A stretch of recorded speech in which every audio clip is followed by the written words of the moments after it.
पहले यहाँ दोनों बच्चों का नाम रखा जा रहा है। तो बलदाऊ भैया को देखकर कहा गया कि ये बड़ा ही बलशाली पुत्र होगा, इसमें बल बहुत होगा, तो इसका नाम रखते हैं बलराम। भगवान को देखकर कहा ये बड़ा ही टेढ़ा पुत्र होगा, ये हर काम टेढ़े करेगा, ये श्रृंगार टेढ़ा रखेगा, ये मुकुट टेढ़ा रखेगा, ये खड़ा टेढ़ा होगा, ये बंसी टेढ़ी रखेगा। तो नाम भी ऐसा रखते हैं जिसको कहने में जीभ को टेढ़ा करना पड़े। तो भगवान का नाम रखा गया कृष्ण। कृष्ण कहने में जीभ घूमती है, बोलो घूमी, जिनकी नहीं घूमी वो गलत बोल रहे हैं।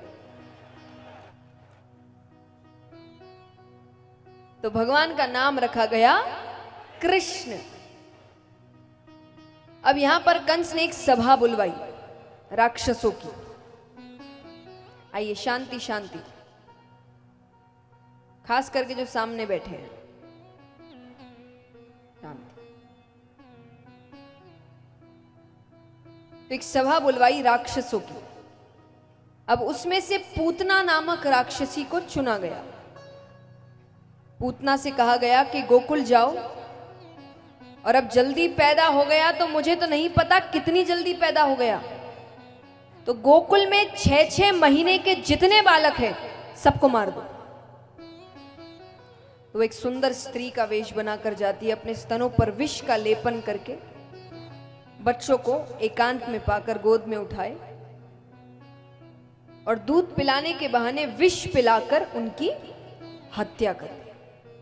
रोजाना 2-2, 3-3 बच्चों की हत्याएं होने लगी।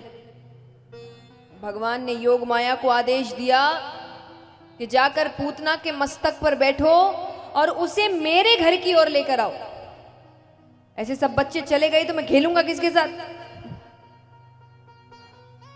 तो योग माया पूतना के मस्तक पर बैठती है और वो भगवान की घर की ओर चलने लगती है। अब यहां पहले तो वो खिड़की पर जाकर देखे कि इस घर में बच्चा है कि नहीं है, तो पालना कहाँ है, पालने से कमरा कितना दूर है, कमरे से रसोई घर कितनी दूर है, तो सब समझती वो। यहां पर यशोदा मैया अपने घर के आंगन में बैठी है, भगवान को दूध पिला रही है।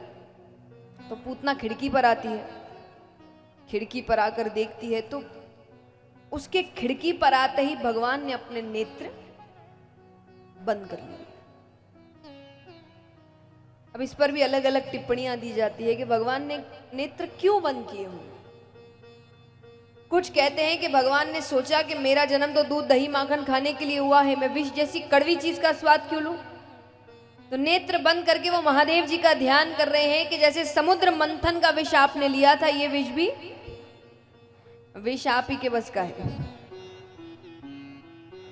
कुछ कहते हैं कि भगवान ने सोचा कि पूतना तो बहुत पापी है, तो मैं अपनी कृपा दृष्टि इस पर क्यों डालूं।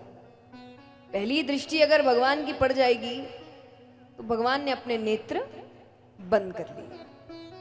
अब देखिए असल कारण क्या है ये तो भगवान ही जाने। इसलिए ना मैंने कल भी कहा था और मैं हमेशा कहती हूं, भगवान की बराबरी मत करिए। भगवान के हर कार्य के पीछे कोई कारण होता है और जग कल्याण का कारण होता है।